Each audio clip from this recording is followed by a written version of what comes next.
सो hey everyone, आप सभी का फिर से स्वागत है मेरे चैनल क्रेजी एक्सप्लेनर में। तो आज हम फिर से आ चुके हैं बुक ऑफ एस्पर का एक नया एपिसोड लेके। जिसने पिछला एपिसोड नहीं देखा जाकर पहले वो देख लो, और जिसने देख लिया शुरू करते आज का ए वाला एपिसोड। तो अब इस एपिसोड की स्टार्टिंग में हमें यानमो को दिखाया जाता है जो कि हान युनफेंग की फाइट को देखते हुए अपने मन में कहता है कि अब ये बंदा अपनी लाइफ फोर्स, अपनी कल्टीवेशन को कंज्यूम कर रहा है। क्या इसके लिए अब ये डेमोनिक पार्ट भी जरूरी नहीं है? और अब ये वो मार्ग है जिसके ऊपर वो खुद चलना चाहता है। इधर तभी हमें हान युनफेंग की हालत की ओर भी दिखाया जाता है जो कि अब अपनी इतनी ज्यादा एनर्जी को यूज करने की वजह से काफी ज्यादा थक गया होता है। तो उसकी ऐसी हालत को देख करके उसके दोनों ब्रदर्स भी काफी ज्यादा उसके लिए परेशान होते हैं। और थर्ड यंग मास्टर हान उससे पूछता है कि ब्रदर क्या तुम ठीक हो? क्योंकि उसका सेकंड ब्रदर भी उससे कहता है ब्रदर प्लीज अब इस सबको भूल जाओ। जिस तरह से आप अभी अपनी इस हालत में हैं, उस तरह से ये सब आपके लिए और भी ज्यादा कठिन होता जाएगा। और इस सब से आपको सिर्फ और सिर्फ नुकसान के अलावा और कुछ नहीं मिलेगा। और अगर इस सब के बावजूद भी अगर आप इन 6 के 6 को भी हरा देते हैं, लेकिन फिर एंड पे जाकर के जब आप उसके सामने खड़े ही नहीं हो पाएंगे, तो फिर आपके इस सब फाइट का तो कोई मतलब ही नहीं रह जाएगा। अब हान युनफेंग तो अपने ब्रदर की इस सब बातों का कोई जवाब ही नहीं देता। उसकी आंखों में सिर्फ उसका टारगेट जू फेन ही दिख रहा होता है, जैसे कि वो इस सब के बारे में सिर्फ उसके साथ में एक फाइट लड़ना चाहता है। तो अब हान युनफेंग इन सब बातों के ऊपर एक पल के लिए रुक करके सोचने लगता है। फिर वो कहता है कि कल्टीवेशन का मतलब ही ये होता है हमें प्रकृति की व्यवस्थाओं के अगेंस्ट जाना है। इसलिए अब अगर मैं सबसे स्ट्रॉन्गेस्ट से फाइट लड़ने के अपने इस चांस को खो देता हूँ तो मुझे अपनी पूरी जिंदगी इस बात का बहुत ज्यादा रिग्रेट रहेगा। जू फेन, तुम भले ही मुझे खुद से फाइट लड़ने के लायक ना समझो, लेकिन फिर भी मेरी नजरें हमेशा तुम पर ही रहेंगी और तुमसे फाइट लड़ने के लिए मेरी कल्टीवेशन कभी नहीं रुकेगी। तो अब इधर हान युनफेंग की ये सारी बातें सुनकर के तो बाहर से जेंटल स्वॉर्ड भी काफी ज्यादा इमोशनल हो जाता है और कहता है कि हाँ, तुम्हारे लिए यही एक तरीका है डेमोनिक यंग मास्टर। तुम्हारी ये लड़ाई उसे हराने के लिए नहीं है, बल्कि ये साबित करने के लिए है कि आप कभी भी किसी चुनौती से नहीं डरते और यही एकमात्र रास्ता है जिससे कि तुम आगे बढ़ सकते हो। तो अब इधर वेंटाओ को इस तरीके से देख करके तो इधर जीटियन भी अपने मन में कहता है कि बिल्कुल ठीक वैसे ही जैसे कि मैंने जू फेन को अपना प्रतिद्वंदी बनाया और मेरी ये चीज वास्तव में उससे आगे निकलने के लिए तो कभी नहीं थी, बल्कि अपने आप को आगे बढ़ने से कभी न रोकने के लिए थी। तो अब इधर सीन वापस से हमें अंदर का दिखाया जाता है जहाँ पे कि अब हान युनफेंग का अगला अपोनेंट ल्यूजी होता है। आगे बढ़कर के स्माइल करते हुए हान युनफेंग से कहता है कि यंग मास्टर हान, अब तुम्हारा अगला अपोनेंट मैं हूँ, मगर मैं तुम्हें बता दूं कि मैं उन दोनों जैसा बिल्कुल भी नहीं हूँ जिनका कि तुमने अभी अभी सामना किया, और मैं अपने आप को बिल्कुल भी होल्ड बैक नहीं करूंगा, इसलिए प्लीज रेडी हो जाओ। इस पे हान युनफेंग भी स्माइल करते हुए उससे कहता है कि मैं ये जानता हूँ इन दोनों मैंने तुमको अच्छी तरीके से देखा है, तुम डीमन स्कैमिंग सेक्ट के उन सब में से सबसे वाहियात और बुरे पर्सन हो। अब इधर हान युनफेंग के इस बात के ऊपर तो ल्यूजी और भी ज्यादा भड़क जाता है और फिर गुस्से में अपने स्पिरिचुअल स्पाइडर को रिलीज करते हुए कहता है कि मुझसे ऐसे कह करके अब तुमने अपनी मौत को दावत दी है। तो कहते हैं फिर ल्यूजी बिना जरा भी देरी किए यंग मास्टर हान के ऊपर अपने स्पाइडर के वेब के साथ में अटैक कर देता है। ल्यूजी को इतना ज्यादा फास्ट अटैक करते हुए देख करके तो यंग मास्टर हान भी शॉक हो जाता है, और ना सिर्फ वो बल्कि की चंगलोंग भी कहता है ल्यूजी आखिर तुम ऐसा क्यों कर रहे हो? यंग मास्टर हान का हम सभी 6 के साथ में लड़ना ऑलरेडी अविश्वसनीय रूप से एक बहादुरी का काम है, और भले ही हम लोग पूरी तरीके से हॉनरेबल ना हो, लेकिन फिर भी इसे इस तरीके से आगे ले जाने का ऐसा कोई कारण नहीं है। जबकि कीचन लोंग की इस बात पर बाइलियन कीचन लोंग से कहती है तुम्हारे कहने का कोई फायदा नहीं, वो नहीं रुकने वाला, तुम तो ऑलरेडी उसके कैरेक्टर को जानते ही हो ना, और ये तो ऑब्वियस है कि सिर्फ एक ही स्ट्राइक के साथ में हमें ये जीत हासिल हो सकती है, लेकिन सिर्फ जीतना और उसे पास होने देना ये काफी ज्यादा आसान है। लेकिन वो ल्यूजी तो उसके साथ में खेल खेलना पसंद करेगा, वो उसे खुद अपने साथ ले जाने की योजना बना रहा है जिसे कि हान युनफेंग तो कभी स्वीकार नहीं कर सकता। तब इसी के साथ में हमें हान युनफेंग की ओर भी दिखाया जाता है। ल्यूजी के उस अटैक को अपनी ओर आते हुए देख करके जल्दी से अपने स्पिरिचुअल लाइन की रॉ पावर का यूज करने के लिए उसके मुंह में फुल पावर को गैदर करवाता है, और फिर ल्यूजी का स्पिरिचुअल लाइन एक जोरदार स्नो रॉर लगाता है, जिससे कि ल्यूजी के जाल के सामने एक काफी बड़ी बर्फ की दीवार आ जाती है। ल्यूजी के वो सारे स्पाइडर के जाल वहीं पर रुक जाते हैं। इधर हान युनफेंग उसके बाद में सीधा अपने स्पिरिचुअल लाइन के साथ में उसके ऊपर अटैक करने के लिए आगे भेज देता है, जबकि हान युनफेंग स्पिरिचुअल लाइन को अपनी ओर आते हुए देख करके ल्यूजी भी अपने स्पिरिचुअल स्पाइडर के साथ में सीधा हेड ऑन उसके ऊपर अटैक करवा देता है। मगर जब जैसे ही वो दोनों एक दूसरे के आमने सामने पहुंचते हैं, ल्यूजी स्माइल करते हुए अपने मन में कहता है यूजलेस, मैं बेकार में तुम्हारा सामना हेड ऑन नहीं करने वाला। तो कहते हैं ल्यूजी पहले की तरह अपने स्पाइडर की बड़ी सी फॉर्म को काफी सारे छोटे छोटे स्पाइडर में कन्वर्ट कर देता है, जो कि अलग अलग होकर के हान युनफेंग के स्पिरिचुअल लाइन को छोड़ करके सीधा हान युनफेंग के ऊपर डायरेक्ट अटैक करने के लिए आगे बढ़ने लगते हैं। क्योंकि उन सभी स्पाइडर्स को अपनी ओर आते हुए देख करके तो फिर से हान युनफेंग काफी ज्यादा हैरान हो जाता है, जबकि बाहर से ये सब देख करके तो वो किंग भी कहता है कि हान युनफेंग सच में एक ट्रूली रूथलेस है। ल्यूजी ल्यूजी जैसे किसी व्यक्ति से मिलते ही जो उसे थका देना चाहता है वो उसकी वजह अपनी पूरी तरीके से जान जोखिम में डाल करके अपनी पूरी ताकत का यूज कर रहा है। यानमो भी कहता है कि वो बच्चा काफी ज्यादा जुनूनी है और मुझे ये पसंद है और मैं ये होप करता हूँ कि मैं उसे डबल ड्रैगन मैनर में देख पाऊँ। यानमो की इस बात पर वो किंग कहता है कि एक पर्सन जो कि मिडिल 3 सेक्ट से है और सिर्फ सेकंड लेयर की इथेरियल स्टेज पर है, उसके लिए तो डबल ड्रैगन मैनर में एंटर करना बहुत ही ज्यादा मुश्किल है। तो तब इस पर यानमो कहता है कि ये सब कुछ अब सिर्फ और सिर्फ एक्सीलेंटेड के ऊपर ही डिपेंड करता है। तो तभी हमें वापस से फाइट का सीन दिखाया जाता है कि हान युनफेंग ने भी सीधा अपने स्पिरिचुअल लाइन के साथ में ल्यूजी के ऊपर अटैक कर दिया होता है। उसे अपनी ओर आते हुए देख करके ल्यूजी भी स्माइल करता है और हंसते हुए कहता है कि जितना ज्यादा तुम इस सबको खत्म करने के लिए उत्सुक रहोगे तो उतना ही ज्यादा तुम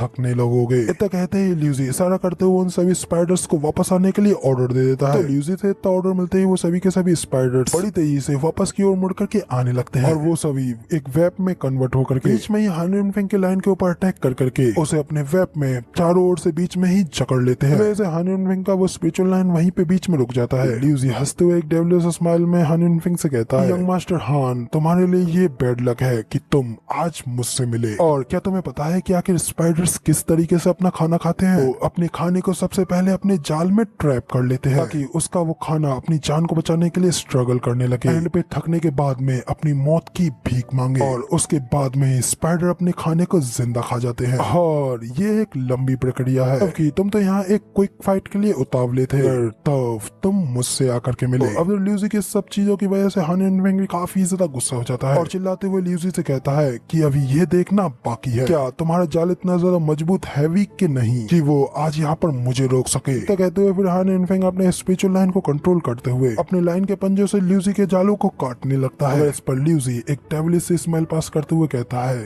कि पॉइजन एक्सप्लोजन। ल्यूजी के वो सभी जाल वाले स्पाइडर्स वहाँ पे एक्सप्लोड कर जाते हैं और वहाँ पे बीच में एक जोरदार पॉइजन का धमाका होता है जिससे कि हान युनफेंग का लाइन भी वहीं पे डिस्ट्रॉय हो जाता है। और क्योंकि हान युनफेंग का वो स्पिरिचुअल लाइन उसकी सोल का एक हिस्सा होता है, ऐसा उसकी लाइन के सोल फॉर्म डिस्ट्रॉय होने की वजह से हान युनफेंग को भी उसका काफी बड़ा बैकलेस होता है, जिस वजह से वो काफी ज्यादा घायल हो जाता है और उसके मुंह से खून निकलने लगता है। कि अपने भाई की ऐसी हालत को देख करके उसके दोनों भाई भी अपने भाई के लिए परेशान हो तो उसको आवाज लगाते हैं। अभी हमें धुएं झड़ने के बाद का सीन दिखाया जाता है जहाँ पे हान युनफेंग का स्पिरिचुअल लाइन आधा डिस्ट्रॉय हो चुका होता है। तो ये सब देख करके ल्यूजी स्माइल करने लगता है और कहता है कि मैं की चेंगलोंग और बाइलियन को फॉलो करते हुए आखिर क्यों ही तुम्हारे साथ में हेड ऑन फाइट लड़ूंगा। Han Yunfeng demon soul sect का यंग सेक्ट लीडर है और उसे हराने के बाद में जब मैं वापस अपने सेक्ट में जाऊंगा तो मुझे इसके लिए काफी ज्यादा अच्छी मेरिट्स मिलेंगी और मेरे लिए ये जीत और वो मेरिट्स किसी भी चीज से ज्यादा मूल्यवान है और मैं इसके लिए वो सब कुछ करूंगा जिसकी की मदद से मैं टॉप पर आ पाऊं। इधर ये सब सोचने के बाद में फिर ल्यूजी हान युनफेंग से कहता है कि यंग मास्टर हान, तुम डीमन सोल सेक्ट के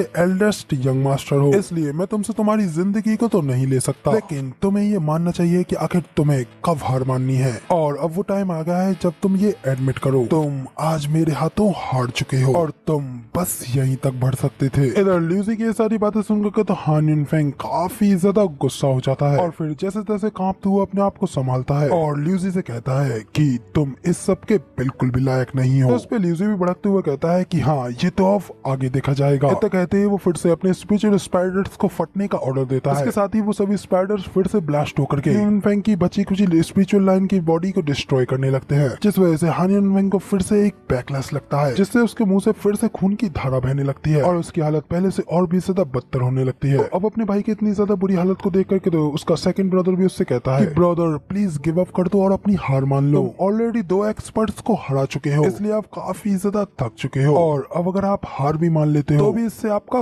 कोई नुकसान नहीं होगा। अब इधर अपने भाई की सारी बातें सुन करके तो युनफेंग फिर से अपने आप को जैसे तैसे संभालते हुए कहता है कि ये सब कुछ रेपुटेशन के लिए तो बिल्कुल भी नहीं है। इतना कह करके वो फिर से अपनी आंखें खोल करके सामने की ओर देखता है और उसके सामने उसी का टारगेट यानी कि ज़ूफेन खड़ा होता है। हान युनफेंग जोश में आकर के चिल्लाते हुए कहता है कि मैं अभी भले ही अपनी रेपुटेशन को बचा लूंगा, लेकिन फिर क्या मैं कभी भी कल्टीवेशन के पाथ पर आगे बढ़ पाऊंगा। इतना कहते ही हान युनफेंग एक जोरदार चीख लगाता है जिस वजह से उसके शरीर से और भी ज्यादा खतरनाक ऑरा रिलीज होने लगता है। देख करके तो उसके दोनों भाई भी काफी ज्यादा शॉक हो जाते हैं। इवन की वेंटाओ जेंटल स्वॉर्ड भी हैरान होते हुए कहता है कि ये आखिर क्या कर रहा है। और इसी तरीके से हान युनफेंग अपनी बॉडी से और भी ज्यादा खतरनाक एनर्जी को रिलीज करने लगता है, जिसके साथ ही वो अपनी सोल बस्ट का इस्तेमाल करते हुए अपनी खुद की स्पिरिचुअल बॉडी को खुद ही ब्लास्ट करवा देता है। जैसे हान युनफेंग के सोल लाइन फॉर्म के अंदर से काफी ज्यादा चमकदार रोशनी बाहर निकलने लगती है। अगले ही पल हान युनफेंग का वो स्पिरिचुअल लाइन उसी के स्पाइडर स्पीड स्पिरिचुअल बॉडी के साथ में ब्लास्ट कर जाती है। इस वजह से वहाँ पे एक जोरदार धमाका होता है और उसकी वजह से ल्यूसी भी पीछे की ओर गिरने लगता है। साथ ही उसके सारे के सारे स्पाइडर भी बड़ी तेजी से सभी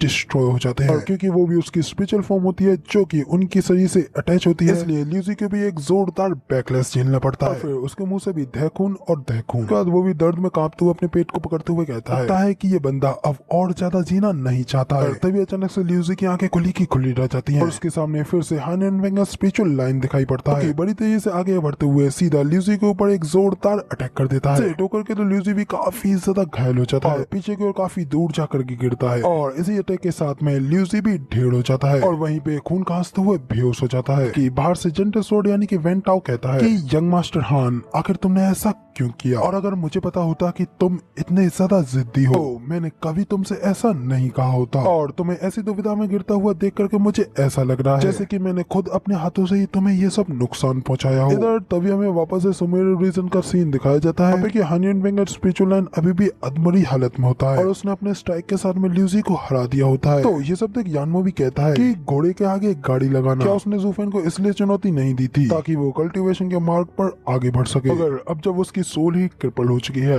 तो अब इस सब का क्या ही फायदा? तो इस पे तभी ये लिंग यानमो से कहता है, अज्ञानी, क्या तुम यंगस्टर्स के बारे में कुछ जानते भी हो? सोल भले ही काफी ज्यादा इम्पोर्टेंट होती है लेकिन इससे होने वाली हानि परमानेंट नहीं होती, बस कुछ हद तक परेशान करने वाली होती है। और अगर मैंने सही गैस किया है तो ये डबल ड्रैगन मैनर, ये ज़ू फेन और यहाँ तक कि मैं भी उसे पूरी तरीके से हील कर सकता हूँ, लेकिन आज जो उसने ये कदम उठाया है क्रेजी तरीके से मीलों दूर तक ले जाएगा। एक कल्टीवेटर के लिए उसकी कल्टीवेशन का रोड रुकावटों से भरा पड़ा होता है और इस सब के बावजूद अगर किसी को पता चलता है कि उसके ये एफर्ट्स बिल्कुल ही यूजलेस हैं, तो वो वहीं पर रुक जाता है और फिर वो उससे आगे कभी आगे नहीं बढ़ पाता। मगर उन लोगों की जगह पर इसने अपने गोल को अचीव कर लिया है, सिर्फ इसलिए क्योंकि उसने इस मामले में अपनी जान को जोखिम में डालने का फैसला किया। और भले ये सब का नतीजा साफ दिख रहा हो और भले ही उसे ज़ू फेन से लड़ने का मौका भी न मिला हो, मगर उसका वो दिल वो ऑलरेडी उन ऊंचाइयों तक पहुंच चुका है। तो अब इधर ये लिंग की ये सारी बातें सुनने के बाद में तो यानमो तो काफी ज्यादा हैरान होते हुए ये लिंग से कहता है कि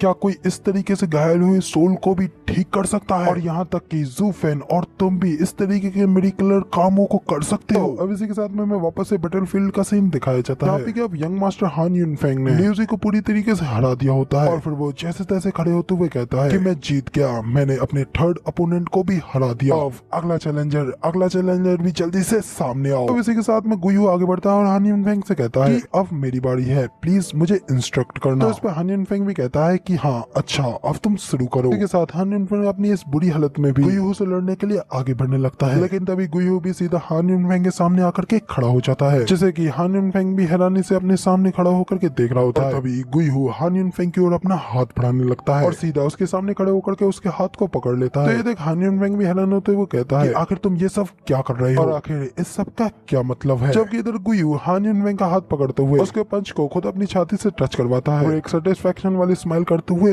वापस जाने लगता है। जबकि उसे इस तरीके से हार मान करके जाता हुआ देख करके तो हान युन फेंग भी हैरान होते हुए अपने मन में कहता है कि आखिर इस सब का क्या मतलब है, आखिर गुयू का ये सब करने का क्या मतलब है? लेकिन तभी अगले ही पल कुइलंग आगे बढ़ते हुए गुयू से कहता है कि तो फिर ठीक है, अब अगला चैलेंजर मैं हूँ। इसके बाद कुइलंग भी आगे बढ़ता है और सेम गुयू की तरह ही हान युन फेंग के पंच को खुद अपनी छाती से लगवा करके अपनी हार मान लेता है और वहाँ से जाता हुआ हान युन फेंग से कहता जाता है कि बहुत अच्छे, तुमने बहुत अच्छा काम किया। कि हान युन फेंग तो अब और भी ज्यादा हैरान होते हुए उससे पूछता है हे आखिर तुम्हारे ये सब करने का क्या मतलब है? मगर तभी उसी वक्त युलिंग भी अपनी कातिलाना चाल के साथ में आगे बढ़ते हुए हान युन फेंग से कहती है कि क्या तुम अभी भी कुछ नहीं समझे? तुम बस उन्हें इसी तरीके से हराते जाओ ताकि उसके आगे वाला उसकी जगह लेते रहे। और क्या तुमने 6 इथेरियल स्टेज एक्सपर्ट्स को चैलेंज नहीं कर रखा है? तो फिर ठीक है, मैं अब उनमें से आखिरी हूँ। बाद यूलिंग भी आगे बढ़ते हुए हान युन फेंग के पास जाती है, उससे कहती है कि अब बातें करना बंद करो और मुझे बताओ कि आखिर तुम्हारी फिस्ट किधर है? कहती है फिर वो भी उन लोगों की कॉपी करते हुए उसके हाथ को अपनी ओर लाने लगती है। तो हान युन फेंग हैरान होते हुए कहता है कि रुको रुको, आखिर तुम ये क्या कर रही हो? अगर जब अगले ही पल वो दोनों अपनी सिचुएशन को देखते हैं, यूलिंग अनजाने में हान युन फेंग के हाथ को अपने चेस्ट से टच करवाने वाली थी। देख करके वो दोनों ही काफी ज्यादा शर्मा जाते हैं और तभी यूलिंग वहीं पर रुक जाती है और वहाँ से वापस मुड़ते हुए कहती है कि कोई दिक्कत नहीं है, मैं वैसे भी 6 में से सबसे कमजोर थी क्योंकि तुमने उन सभी बाकियों को हरा दिया है, इसलिए मैं बस सीधा सीधा बिना लड़े हार मानती हूँ। तभी हमें उन सभी के साइड पे खड़े ज़ूफेन को दिखाया जाता है। फिर ज़ूफेन गुयू से पूछता है कि गुयू व्हाट द हेल, आखिर तुम सब लोग ये सब क्या कर रहे हो? तो गुयू ज़ूफेन से कहता है कि स्टीवर्ट ज़ू, आपने ये खुद अपनी आंखों से देखा है, मैंने उसके हाथों से 3 घूसे खाए और मैं हार गया। तो उस पे पीछे से कुइलिंग भी कहता है कि हाँ मेरे साथ भी बिल्कुल ऐसा ही हुआ। तो उनकी बातें सुनकर ज़ूफेन उनसे कहता है कि अच्छा 3 पंचेस तुम्हारी छातियों पे, क्या तुम वहाँ पर एक दूसरे के साथ लड़ रहे हो या भाईचारे की कसम खा रहे हो? मगर अब क्योंकि तुम सभी लोगों ने अपनी अपनी हार मान ली है तो अब लगता है कि अब इस फाइट में मुझे ही उतरना होगा। ठीक है फिर यंग मास्टर हान, अब तुम तैयार हो जाओ। तो ज़ूफेन की इस बात के ऊपर तो हान युनफेंग भी खुश होकर के स्माइल करते हुए कहता है कि हाँ मैं तो इस चीज का कितने लंबे समय से इंतजार कर रहा था। तो इस पर ज़ूफेन कहता है कि अब जब तुम मेरे तक पहुंच चुके हो तो इसलिए अब तुम्हें हैंग आउट करने का पूरा अधिकार है और अब तुम आगे बढ़ करके मुझसे फाइट लड़ सकते हो, इसलिए चलो आ जाओ और आगे बढ़ो। ज़ूफेन की इस बात के ऊपर फिर यंग मास्टर हान भी आगे बढ़ने ही वाला होता है कि तभी अचानक से वही लाइट आसमान से नीचे जमीन पर आती है और एग्जिट का पोर्टल ओपन हो जाता है। साथ ही वहाँ से अनाउंसमेंट होती है कि आप दोनों टीम्स के फाइट के 6 आवर्स कंप्लीट हो चुके हैं, इसलिए बचे हुए सभी लोग फाइट करना बंद करो और वापस आ जाओ। मगर लेकिन अगर आप इस ऑर्डर को ना मानते हुए अभी भी फाइट लड़ते हैं तो हम आप लोगों की इस फाइट को ग्रेजेस की फाइट को कंसीडर करेंगे ताकि आप लोगों को खामियाजा जरूर भुगतना पड़ेगा। अब ये सुनकर तो हान युनफेंग भी काफी ज्यादा हैरान हो जाता है और कहता है कि क्या, मगर लेकिन आखिर अभी ऐसा ही क्यों होना था, आखिर ये सब कुछ इतनी जल्दी क्यों खत्म हो गया? साथ ही हान युनफेंग थकान के मारे एग्जॉस्ट होकर के वहाँ पे गिरने लगता है। उसके गिरने से पहले ज़ूफेन आकर के वहाँ पे उसे गिरने से बचा लेता है। उससे कहता है कि ब्रदर हान, हम लोग अगली बार जरूर फाइट लड़ेंगे। इस पर हान युनफेंग भी ज़ूफेन से कहता है कि क्या तुम सच में अभी भी मेरे साथ फाइट लड़ोगे? तो इस पे ज़ूफेन कहता है कि हाँ ऑफ कोर्स, मैंने तुमसे इस बात का प्रॉमिस किया था और अब क्योंकि हम लोग अभी नहीं लड़ सकते इसीलिए हम लोग नेक्स्ट टाइम जरूर लड़ेंगे। तो कहने के बाद में फिर अगले सीन में ज़ूफेन और हान युनफेंग दोनों की ही टीम साथ सुमेरु रीजन के पोर्टल से बाहर निकलती है। ये बाहर निकलते हुए देखने के बाद में तो वहाँ पे सभी लोग जोरों से तालियां बजाने लगते हैं और वहाँ पे ये सब फाइट देख रही सारी की सारी ऑडियंस वहाँ पे जोरों से तालियां बजाते हुए हान युनफेंग को शाबाशी देती है। कहते हैं कि शाबाश डीमन सोल सेक्ट के यंग मास्टर, तुम सच में काफी ज्यादा बहादुर निकले, तुम वाकई में एक रियल मैन हो। जबकि इधर ऑडियंस को अपनी इतनी ज्यादा तारीफ करते हुए देख करके तो हान युनफेंग और उसके दोनों भाई भी काफी हैरान हो गए होते हैं, साथ ही काफी ज्यादा खुश भी। जबकि इधर ज़ूफेन रेफरी एल्डर से कहता है हम दोनों के ही पक्ष से एक मेंबर सीरियसली इंजर्ड है, इसलिए मेरे ख्याल से हमारा ये मैच ड्रॉ होना चाहिए। क्योंकि इधर ज़ूफेन की इस बात के ऊपर कुछ पल के लिए एल्डर भी कुछ जवाब नहीं दे पाता और ऑडियंस पे 2 बंदे उन लोगों की ये बात सुनने के बाद बात करते हुए कहते हैं कि कोई भी ये बिल्कुल साफ साफ देख सकता है कि डीमन स्कैमिंग सेक्ट इस फाइट में एडवांटेज में थी और साथ ही इस फाइट की रियल विनर भी। तब इस पे दूसरा कहता है कि मगर ज़ूफेन ने अपनी इस विक्ट्री, इस जीत को अपने अपोनेंट को दे दिया। सचमुच यहाँ पर ज़ूफेन ही सबसे ज्यादा ग्रेट रेस्पेक्ट डिजर्व करता है। अभी इधर हमें अगले सीन में एक्सीलेंटेड को भी दिखाया जाता है कि एक्सीलेंट हायरन ये सब देख कहते हैं कि वो लड़का ज़ूफेन वाकई में अपने पाथ पर चल रहा है, वो वाकई में एक ट्रू रियलिटी है और शायद कुछ ही डिमोनिक कल्टीवेटर्स अपने असली डिमोनिक नेचर से ऊपर उठ पाते हैं। इस पर एक्सीलेंटेड बाइमी भी कहते हैं कि सच है, हालांकि ये सिर्फ उसकी ही बात नहीं है। हान युनफेंग भी वाकई में काफी ज्यादा ग्रोन हो चुका है। कहते हैं एक्सीलेंट बाइमी अपनी चिट्ठी के ऊपर हान युनफेंग का भी नाम लिख देते हैं। इसके बाद अगला सीन हमें वापस से अरीना का दिखाया जाता है जहाँ पे ज़ूफेन की बात को सुनने के बाद में रेफरी एल्डर अपने फैसले को सुनाते हुए कहते हैं अब क्योंकि तुम खुद ही अपनी इच्छा से पीछे हटना चाहते हो इसलिए मैं तुम्हारी इसमें मदद जरूर करूंगा। ठीक है फिर तो अब मैं ये अनाउंस करता हूँ कि ये चैलेंज ड्रॉ रहा। और फिर वो आगे कहते हैं कि ये मिडिल 3 सेक्टरों का चैलेंज राउंड काफी लंबे समय से चल रहा था जहाँ पे कि हर स्टेज पर 6-6 घंटे लग रहे थे, इसलिए अब समय ज्यादा लगने की वजह से अगले चैलेंज राउंड के स्टेज को कल करा जाएगा। और इसी के साथ में सीन हमें कुछ देर बाद का दिखाया जाता है यहाँ पे कि अब अनाउंसमेंट के बाद में कि ज़ूफेन, उसकी टीम और बाकी के सभी वेनेबल्स वापस अपने कोर्टयार्ड की ओर जा रहे होते हैं। कि उन सभी के आगे चल रहे वेनेबल तो काफी ज्यादा खुशी के मारे जोर जोर से हंस रहे होते हैं और कहते हैं कि मिडिल 3 सेक्ट, वो मिडिल 3 सेक्टों को उन्हें क्रश करना ये वाकई में काफी ज्यादा मुश्किल था। और जब मैं पिछली बार लास्ट टाइम की डबल ड्रैगन गैदरिंग के बारे में सोचता हूँ तो हम 10 लोगों में से सिर्फ 4 लोग ही वापस घर पे लौट कर आ पाए थे, लेकिन अब देखो जरा, मैंने ये कभी भी नहीं सोचा था कि इस बार हमारे सभी डिसाइपल वन पीस में इस तरीके से वापस लौट पाएंगे और यहाँ तक कि मिडिल 3 सेक्टों में अपनी पोजीशन को भी एस्टेब्लिश कर पाएंगे। ये एहसास मुझे बिल्कुल ऐसा लग रहा है कि जैसे मैं अभी भी एक सपना देख रहा हूँ। सचमुच वाकई में मैं बेहद ही ज्यादा खुश हूँ। तब इस पर साइड पे चल रहे वेनेबल कोई भी कहते हैं कि हाँ, उसकी तुलना हमारे अब से कैसे की जा सकती है। उस समय इनमें से ज्यादातर कैंडिडेट तो हमारे एल्डर्स की रिप्लेसमेंट पे थे और वेनेबल लोग अपने कैंडिडेट्स को आगे बढ़ा करके हमारे लिए सिर्फ कुछ मेरिट्स को ही ला पाए थे। अगर अब उसके विपरीत हमारे पास में अब 10 लोग हैं, जिसमें कि हर एक खुद में एक एथेरियल स्टेज पर है। और स्पेशली तौर पे तो हमारा जू फैन, जो कि यहाँ पर पूरे 100 लोगों के बराबर है। तो कहती है वेनेबल गुई जू फैन के उस हाथ के ऊपर मार करके सवासी देते हैं। हाथ के ऊपर होली स्वॉर्ड की वजह से जख्म हुआ होता है, इसलिए वेनेबल गुई की वो सवासी जू फैन को कुछ ज्यादा ही जोर की लगती है और उसे एक जोरदार दर्द होता है। मगर बेचारा जू फैन क्या ही करता, वो अपने दर्द को इजहार भी नहीं कर सकता। वीडियो पसंद आई तो यार एक लाइक कर देना, साथ ही कमेंट करके मुझे जरूर बताना कि आखिर आप लोगों को हमारा ये वाले वीडियो का एक्सप्लेनेशन कैसा लगा। एंड चैनल पे नए हो और आगे भी ऐसी अमेजिंग वीडियोस को देखना चाहते हो तो इस चैनल को बेधड़क सब्सक्राइब जरूर से कर लेना और बेल आइकन को भी दबाना मत भूलना, ताकि नोटिफिकेशंस मिलते रहें। इसी के साथ तो मिलते हैं किसी और नई वीडियो में, तब तक के लिए बाय बाय।